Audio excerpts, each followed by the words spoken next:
जय हिंद। कैसे हैं आप सब? Welcome to the channel. दोस्तों, भारतीय डाक की तरफ से जीडीएस ग्रामीण डाक सेवक के लिए नोटिफिकेशन आया है, जिसके थ्रू भारतीय डाक काफ़ी बड़े लेवल पे काफ़ी ज़बरदस्त और काफ़ी बम्पर वैकेंसी लेके आई है, जिसमें जो टोटल सीटें हैं वो 38,926। Yes, you are right. 38,926 पोस्टों के लिए वैकेंसी आई है। अगर मैं इसे इस साल की सबसे बड़ी रिक्रूटमेंट ड्राइव बोलूँ तो ये कोई अतिशयोक्ति नहीं होगी, क्योंकि 38,926 पोस्ट काफ़ी मायने रखता है। काफ़ी बम्पर वैकेंसी है, काफ़ी बम्पर सीटें हैं और ज़बरदस्त हैं। तो वैसे मेरे दोस्त जिन्होंने 10वीं किया हुआ है, जो 10वीं पास है, मैट्रिकुलेशन किया हुआ है मिनिमम, उनके लिए ये बहुत बड़ी खुशखबरी है, एक गोल्डन चांस है। आप ये फॉर्म ज़रूर फिल करना चाहिए, क्योंकि इसमें इसके एजुकेशन क्वालिफ़िकेशन या एलिजिबिलिटी क्राइटेरिया में ऐसा कुछ है ही नहीं जिसको आप फुलफ़िल ना करते हों। तो ये सारे वैसे मेरे भाई जो 10वीं पास हैं मिनिमम, और इसके लिए 10वीं पास ही मेन है। आपने आगे जो भी कर रखा है वो कोई मायने नहीं रखता है इस पोस्ट के लिए। तो आज के इस वीडियो में भारतीय डाक के जीडीएस ग्रामीण डाक सेवक के लिए जो नोटिफिकेशन आया है, इसके ऊपर डिटेल में बात करेंगे, कंप्लीट बात करेंगे। बट उससे पहले आप सभी मेरे दोस्तों से एक रिक्वेस्ट है कि मेरे चैनल को प्लीज़ सब्सक्राइब करिए, मेरे वीडियोस को लाइक किया कीजिए, शेयर किया कीजिए, ताकि मैं ऐसे ही जो important and most awaited vacancies है वो मैं आप तक ईजिली पहुंचाता रहूं। सो चलिए, without wasting any time video को शुरू करते हैं, क्योंकि आज का ये वीडियो काफ़ी अच्छा होने वाला है, क्योंकि आज का ये जो वैकेंसी है ये अपने आप में काफ़ी खास और अच्छा है। सबसे पहले दोस्तों बात करूं जो ऑनलाइन सबमिशन ऑफ एप्लीकेशन की, जो एप्लीकेशन है सबमिट करने का है वो ऑनलाइन है, और दूसरा कोई भी मोड नहीं है। आप ऑफलाइन नहीं दे सकते हैं, आप हैंड से जाके वहाँ पे नहीं डाल सकते हैं। आपको सिर्फ ऑनलाइन ही एप्लीकेशन सबमिट करना है। और जो इसकी स्टार्ट डेट है वो 2 मई 2022 है। 2 मई 2022 से इसके एप्लीकेशन की सबमिशन डेट ऑलरेडी स्टार्ट हो चुकी है।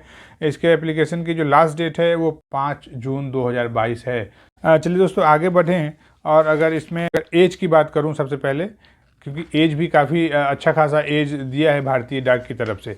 तो एज है वो मिनिमम तो 18 ईयर्स है, पर जो मैक्सिमम एज है वो 40 ईयर्स है। यस, मैक्सिमम एज 40 ईयर्स है। एंड एज पर गवर्नमेंट रूल अपर एज में रिलैक्सेशन भी अवेलेबल है। जो भी भाई मेरे जो कैटेगरी में आते हैं, चाहे वो किसी भी कैटेगरी में हो, SC ST and OBC, ex serviceman, PWD, तो उन सबों के लिए जो गवर्नमेंट का रूल है, एज पर गवर्नमेंट रूल, उनके लिए रिलैक्सेशन भी अवेलेबल है।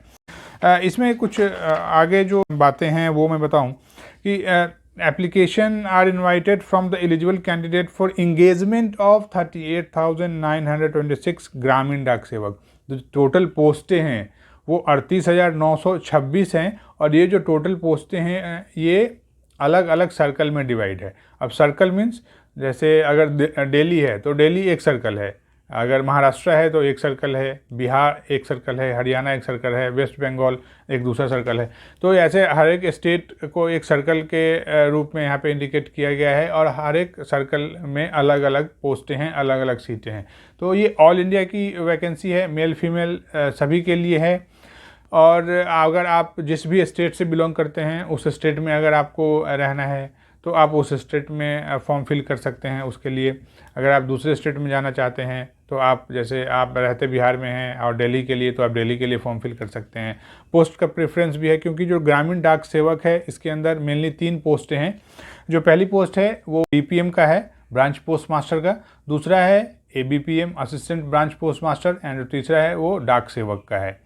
तो 3 पोस्टें हैं, और 3 पोस्टों के प्रेफरेंस के हिसाब से आप इस फॉर्म को फिल कर सकते हैं। कि एजुकेशन क्वालिफिकेशन क्या है, तो जैसे मैंने आपको बताया ओनली 10th। यस, आपने कितना हायर एजुकेशन भी कर रखा है वो इसके लिए कोई भी मायने नहीं है, कोई भी वैल्यू उसका नहीं है इस रिक्रूटमेंट के लिए, क्योंकि इंडिया पोस्ट सिर्फ बोल रहा है कि सिर्फ 10th का जो भी मार्क्स होगा वही कंसिडर किया जाएगा for making of merit list में। कह रहा है कि सेकेंडरी स्कूल एग्जामिनेशन पास होना चाहिए, 10th पास होना चाहिए, with mathematics and English subject होना चाहिए।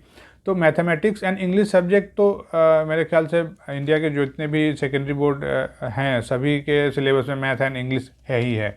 तो इसमें कोई ऐसे मेरे दोस्त ऐसा नहीं है कि जो इससे नहीं आ पाएंगे इस कैटेगरी में।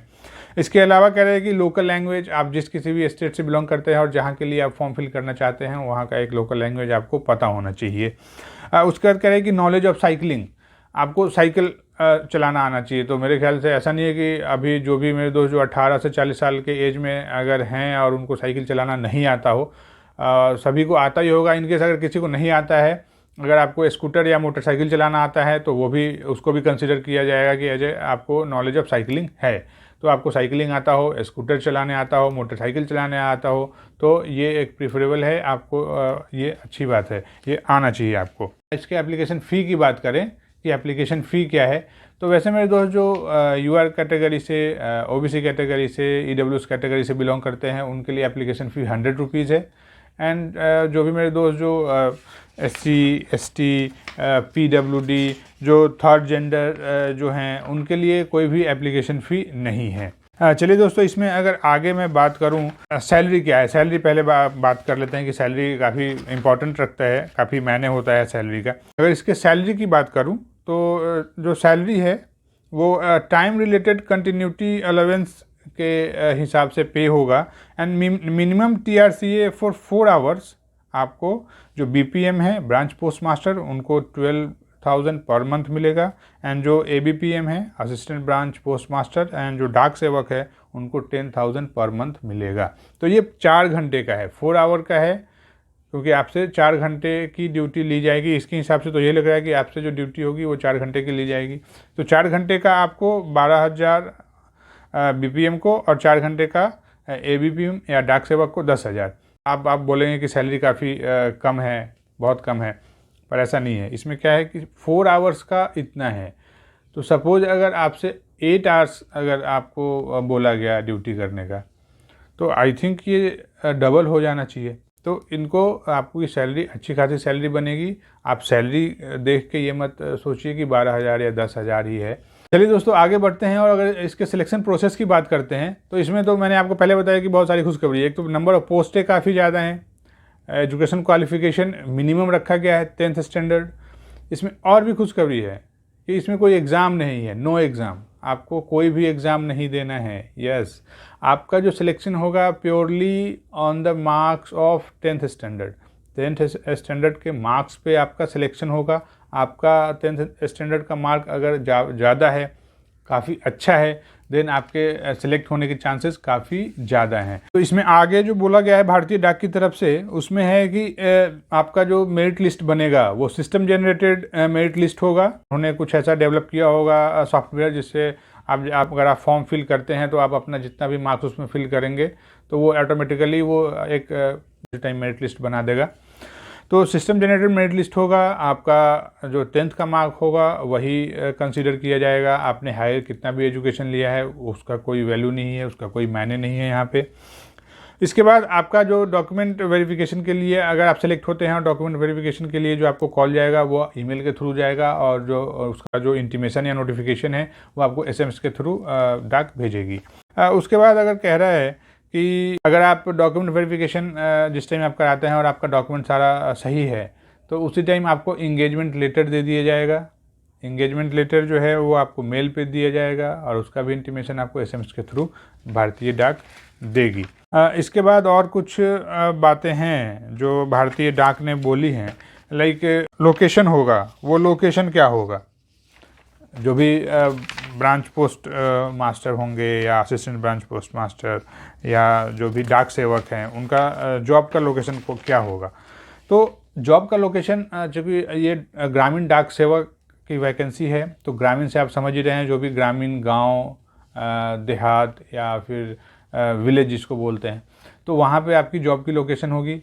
आपको एक जो भी जैसा भी एकोमोडेशन वहाँ पे आपको देना पड़ेगा। अगर आप सेलेक्ट होते हैं तो आपको ही सिलेक्ट करना होगा। जैसे आप सपोज आपने बिहार या यूपी से अगर आपने अप्लाई किया है, आप अपना गांव बताएंगे कि मैं इस गांव में रहता हूं या जो भी है, और अगर वहाँ पे वैकेंसी है वहाँ के लिए, तो फिर आपको अकोमोडेशन, आपको एक वेल फर्निश्ड अकोमोडेशन भारतीय डाक के ब्रांच, क्योंकि बहुत सारे गांव में भारतीय डाक का ब्रांच नहीं है, तो ये जो एक ड्राइव है ये है कि भारतीय डाक के सर्विसेज को एक्सपेंड करना, वो एक्सपेंड करना चाहते हैं अपने सर्विसेज को, और वो चाहते हैं कि भारतीय डाक हर एक विलेज में पहुंचे। विलेज में आपको एक अकोमोडेशन प्रोवाइड करना होगा ताकि उसमें ब्रांच ऑफिस खुल सके, चाहे वो ग्राम पंचायत का घर हो उसमें, या अगर सरकारी कोई बिल्डिंग बताएं आप भारतीय डाक को उसमें, या अगर आप रेंट पे लेके, या फिर आपका अपना ही मकान हो, आपका वेल फर्निश्ड मकान हो, प्राइम लोकेशन पे हो, है ना, गली कूचे में ना हो, मेन रोड पे हो, उसमें वेंटिलेशन सही हो, उसका पावर सिस्टम सही हो,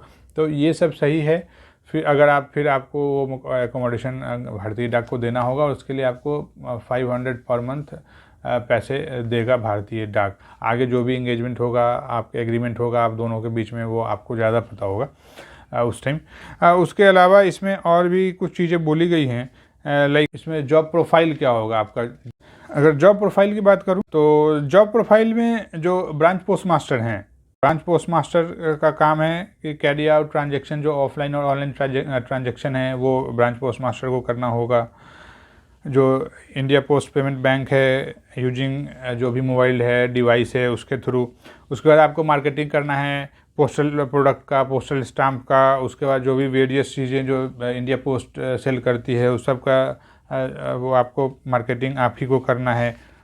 डोर टू डोर कैनवासिंग भी आपको करना है, जो भी बिजनेस रिक्वायरमेंट के लिए डोर टू डोर जाके आपको बिजनेस कैनवासिंग करना है, इंडिया डाक के बारे में बताना है, ये आपकी रिस्पॉन्सिबिलिटी होगी। मेंटेनेंस ऑफ रिकॉर्ड, आपको भारतीय डाक का उस पोस्ट ऑफिस का जो भी रिकॉर्ड है वो आपको मेंटेन करना पड़ेगा। आपको ओवरऑल आपकी रिस्पॉन्सिबिलिटी होगी कि आपका जो ब्रांच है वो स्मूथ फंक्शन करे, जो टाइम टेबल है उसका मेंटेन किया जाए, फंक्शन सही से करे ब्रांच, ये आपकी रिस्पॉन्सिबिलिटी है होल एंड सोल।